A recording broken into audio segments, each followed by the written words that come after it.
I want to tell you about the day my son got married and how a single sentence spoken at the rehearsal dinner showed me exactly what I had been to that family for 22 years. It started with a toast.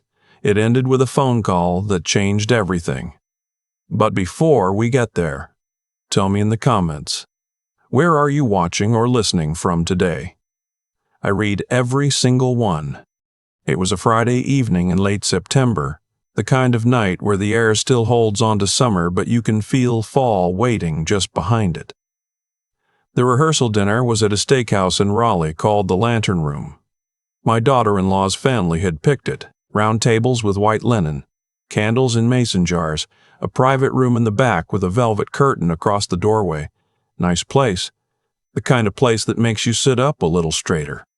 I had driven down from Greensboro that afternoon, 3 hours in my pickup with a new suit hanging in the back. Charcoal gray. I'd bought it at Dillard's 2 weeks earlier, because my son, I'll call him by what he always called me, which was just Dad, and that word is going to mean something different by the end of this story. My son had said, "Dress sharp, Pop. I want you looking good in the photos." So, I dressed sharp. I got my hair cut. I shined my shoes the same way my father taught me, with a rag in the back of a spoon. I found the room. My son was standing near the entrance talking to the photographer. He lit up when he saw me. That part I'll hold on to. He hugged me the way he used to when he was 12 and I'd come home from a long week on the road. Big, both arms, chin on my shoulder. I squeezed back and told him he looked like a man. He laughed and said he was trying. His fiancée's name was Blythe. She was 29, pretty, worked as a hospital administrator over at WakeMed. She'd always been polite to me. Not warm exactly, but polite. The kind of polite that has a door in it, but the door stays mostly closed. Her parents were already seated. Her mother, a small woman with reading glasses on a beaded chain, waved at me from across the room. Her father, I'd only met him twice before, gave me a nod. He was a big man, retired military. The kind of quiet that doesn't feel peaceful. I found my seat. It was at the third table from the front, next to my son's college roommate and his wife. Good people. I didn't think anything of the seating, not yet. Here's what you need to know first, because context is everything. My son came to me when he was 8 years old. His mother, my wife of 6 years at the time, had a son from a man she'd been with before me. A man named nothing, I'll say here, except that he left before the boy turned 2. She'd raised him alone for 6 years before we met. When I married her, I married both of them. I didn't think of it as taking on a burden. I thought of it as receiving something I hadn't expected. The boy was quiet when I first met him. Watched everything. Had these serious eyes that looked older than his age. His mother told me he'd been that way since he was small, that he didn't give trust away easily. I respected that. I didn't try to rush it. I just showed up. Every day, I showed up. We moved into the house I'd owned for 4 years in Greensboro. 3 bedrooms on a corner lot, oak tree in the front yard that dropped leaves in November like it was in a hurry to get somewhere. I'd bought that house before I met anyone. My name, my deed, my down payment saved over 7 years of driving a delivery route for a logistics company out of Winston-Salem. My wife never asked to be on the deed. I never offered. My father told me once, the same way his father told him, what you build before, that's your foundation. Don't pour someone else's name into the concrete just because you love them. Love lives in the house. It doesn't need to be on the paper. I coached my son's Little League team from the time he was 9 until he was 14 and got too fast for the other kids and moved up to travel ball. I sat in bleachers from Greensboro to Charlotte to High Point. I drove the 12-passenger van when 3 other fathers canceled on the same weekend. I fixed his brakes on a 2004 Civic in my driveway when he was 19 and couldn't afford a mechanic. I co-signed his first apartment lease in Chapel Hill because his credit hadn't started yet. I helped him move into that apartment with a rented U-Haul and a bad back I didn't mention until the 3rd trip up the stairs. When he got into the engineering program at NC State, I sat across from him at the kitchen table the night he opened the letter, and I felt something in my chest that I don't have a word for. Pride isn't big enough. It was closer to recognition, like seeing yourself from a distance and realizing you walked a long way to get there. His biological father surfaced occasionally. Christmas cards for a few years, then nothing.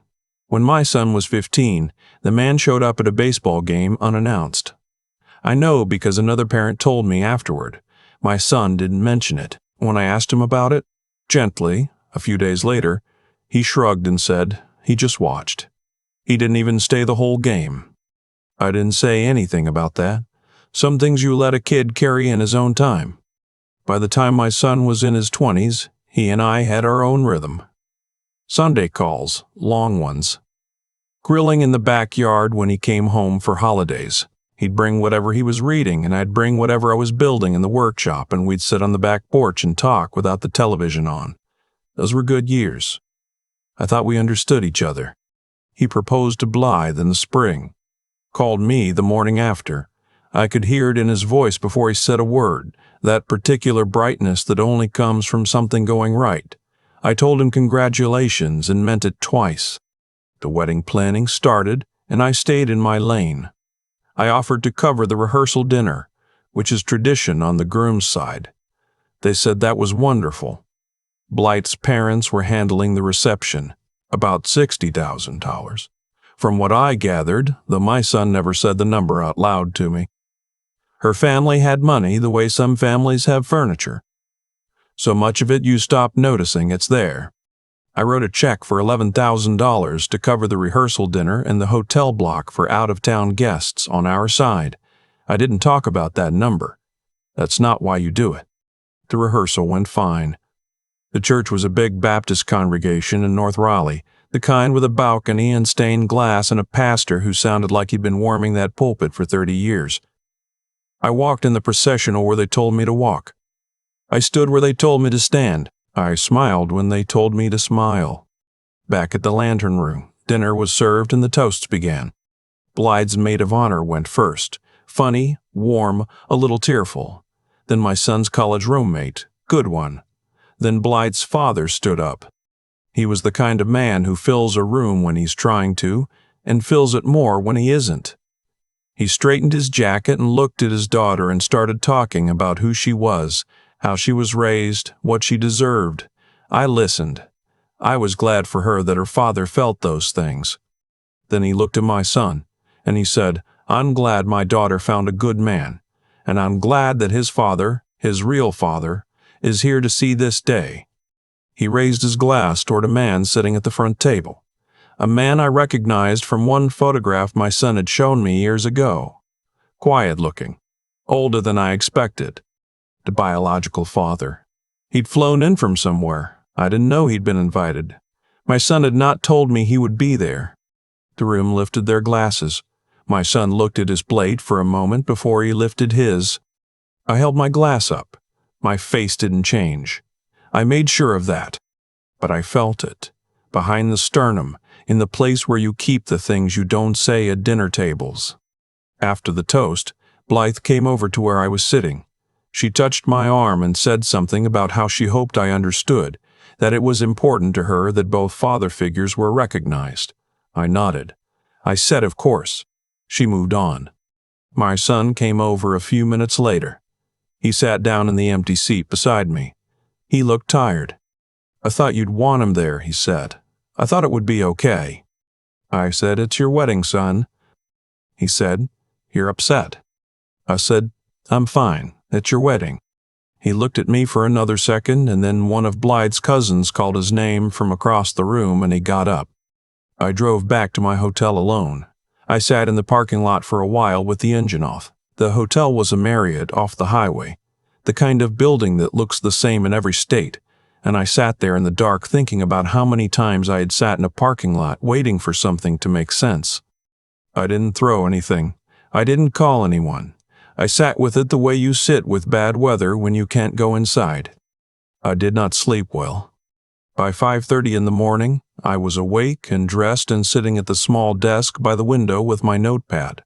I am a man who writes things down. Always have been. My father did it too.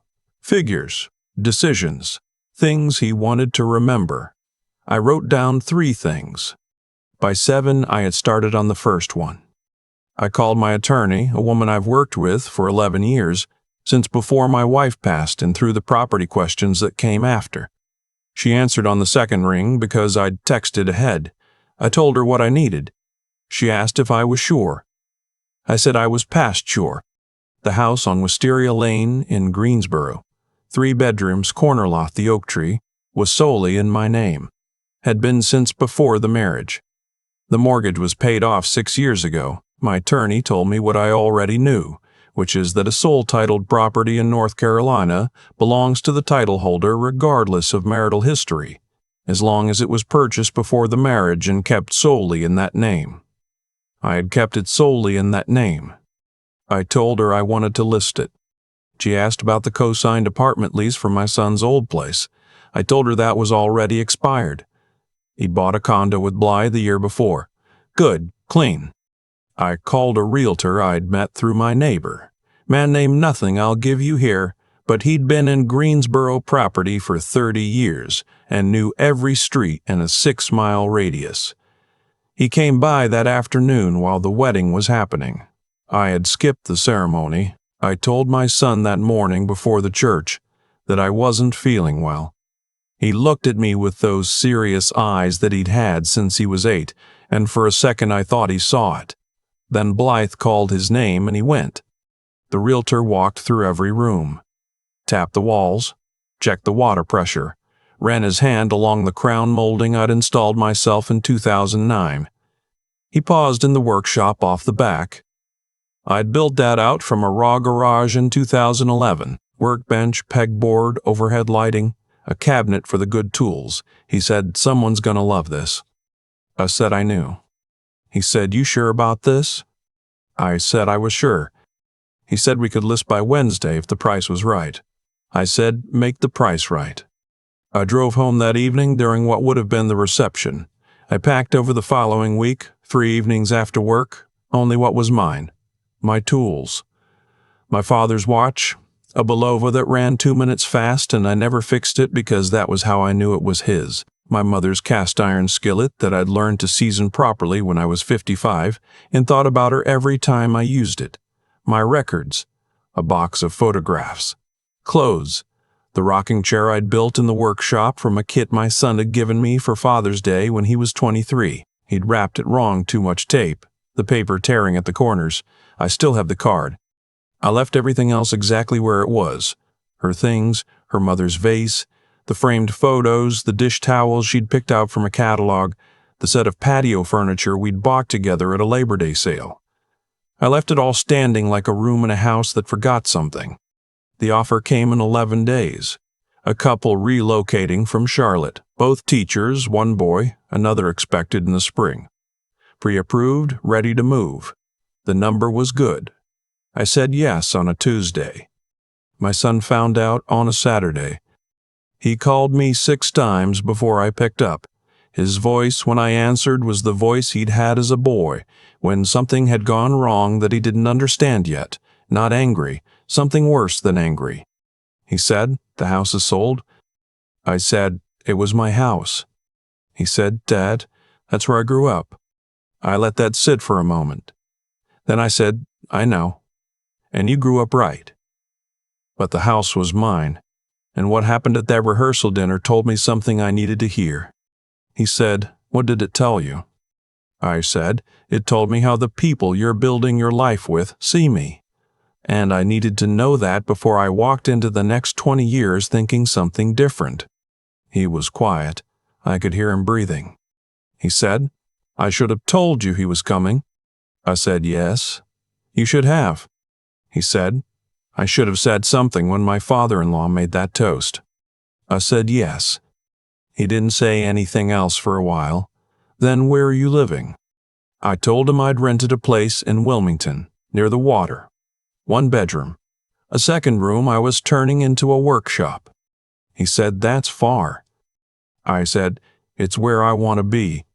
He said he was sorry. He said it twice, the second time quieter, like he was saying it to himself more than to me. I told him sorry was a beginning. I told him I hadn't disappeared. I told him I would still answer on Sunday. But some things had changed, and I needed him to understand that they had changed because of choices, not because of accidents. He asked if he could come down sometime, to Wilmington. I said, when you're ready to talk plain, come down. He came 6 weeks later, drove down on a Saturday morning, showed up at my door with a bag of coffee from a place in Durham he knew I liked. He looked like he hadn't been sleeping well. There were things behind his eyes that were working themselves out. We sat on my little back porch that looks out over the canal. Marsh grass, herons, the kind of quiet that belongs to a place instead of just happening to it. He told me his father-in-law had assumed certain things, had assumed the biological father was the father of record, the one who mattered to the family narrative. He said Blythe hadn't corrected that assumption because she hadn't wanted conflict before the wedding. I said, and after? He said after I corrected it. He told me he'd had a conversation with his father-in-law that he should have had 6 months earlier. Told him who had been at every game, every graduation, every 2 a.m. call when the car broke down on I-40. Told him who had co-signed and coached and built and stayed. Told him that biology is a fact, but fatherhood is a practice, and the man who practiced it for 22 years deserved to be named. He said his father-in-law had listened, had not said much, had shaken his hand at the end. I said, did Blythe hear it too? He said she was in the room. I didn't ask what she said. Some things between a husband and wife stay there. His biological father, I learned, had sent a gift after the wedding, a nice one, and had not been in contact since. I didn't say anything about that. I didn't need to. We finished the coffee. I showed him the workshop, just the bones of it so far, pegboard going up, workbench framed in. He ran his hand along the edge of the workbench the same way he used to run his hand along things in the garage when he was 10 years old, like he was reading something written there. He said, "Can I help you finish it?" I said, "Bring work clothes next time." He came back the following month with his oldest flannel, and we spent a Saturday putting up the pegboard and hanging the tools in the order I've kept them since I was 30. He knew most of the order already. He'd watched me enough times. I live in Wilmington now. I walk to the water most mornings. The Cape Fear River moves slow and wide and doesn't ask anything of you. I've learned to cook flounder without overcooking it, which took me 6 attempts, and I'm still not certain I've mastered it. I go to a men's breakfast at a church on Market Street on the first Sunday of each month. There's a man there, 81 years old, spent 40 years as a high school principal, and he told me once that the problem with quiet men is that the world mistakes their silence for acceptance. I've thought about that a lot. Here's what I know now. Standing on the other side of 64 years and 22 years of fatherhood that no court ever certified. Presence is not a gift. It is a choice, made again every single morning. And when the people you made that choice for decide to rewrite the record because it's convenient, because it keeps the peace at the rehearsal dinner, because it makes a better story for someone else's toast, that is information. Painful information, but information, and you are allowed to act on it. I am not a bitter man. Bitterness is expensive, and I've worked too hard for what I have to spend it that way. But I am a clear one, and clear is something I should have been years earlier. If you have given your time, your name on a lease, your Saturdays, your back, your workshop, your presence, if you have given all of that and been quietly moved to a seat where you can't quite see the stage, hear me when I tell you, you do not have to argue. You do not have to explain. You do not have to make noise for someone to know they lost something. Sometimes all it takes is a single phone call on a Tuesday morning and a willingness to let what was always yours return to you. That is not revenge. That is memory, and it speaks for itself. Thank you for listening today. If the story moves something in you, share it with someone who needs to hear it. And don't forget to subscribe to Voices of Uncle Marvin. I'll be here every week with another story worth telling. I still think about that rehearsal dinner sometimes. The candles in the mason jars, the velvet curtain. The way my son looked at his plate when the glass went up for another man. What I've come to understand is this: things don't fall apart all at once. They come apart in layers, quietly, over years, and most of the time the man in the middle is the last one to see it clearly. I was that man for 22 years, not because I was foolish, but because I kept choosing to believe that what I was doing was being seen. That presence was its own language, that every Saturday in the bleachers, every cosign lease, every hour in the workshop teaching a boy how to measure twice and cut once. I believed all of that was adding up to something that couldn't be taken away. What I learned is that it can be taken away, not by force, but by omission. By a toast at a rehearsal dinner, by a seat assignment, by silence from someone who knew better and chose comfort instead. There is a kind of integrity that doesn't announce itself. My son had it eventually. It took him a while to find it. To walk into a room with his father-in-law and say the thing that needed saying, not for my sake, but because it was true. That took something in him that I like to believe I helped build, not by telling him what to do, but by showing him what it looked like to do the hard thing quietly, without making a scene, without asking for applause. Character isn't what you do when people are watching. It's what you do on the Tuesday morning when nobody is. When you pick up the phone and make the call that changes everything because it is the only honest thing left to do. And then there is the matter of wisdom, not book wisdom, but the kind that only comes from living long enough to recognize a pattern when you're inside it. I should have seen certain things sooner. I'll own that. A man who does not ask to be on the deed is telling you something. A woman who calls you the one who is here rather than the one who belongs here is drawing a line you didn't know existed. I missed those signals, or I chose not to read them, and I cannot go back and change that. What I can do is live differently on the other side of knowing. The hardest thing about what happened, harder than the rehearsal dinner, harder than selling the house, was accepting that my son had to hurt me to grow, and that I had to let the hurt land, feel the full weight of it, and still leave the door open for him to come back. That is not weakness. That is the longest kind of endurance there is, the kind that doesn't get a trophy, the kind that just keeps going, morning after morning, thermos in hand, watching the river move. My son brought coffee and showed up with his work clothes. That tells me something is still being built between us. Not restored. Built new, on different ground, with both of us seeing more clearly now. I'll take that. I'll take the bird houses and the marsh grass and the Sunday calls and the slow work of two people learning how to tell each other the truth. That is what I have, and it is enough.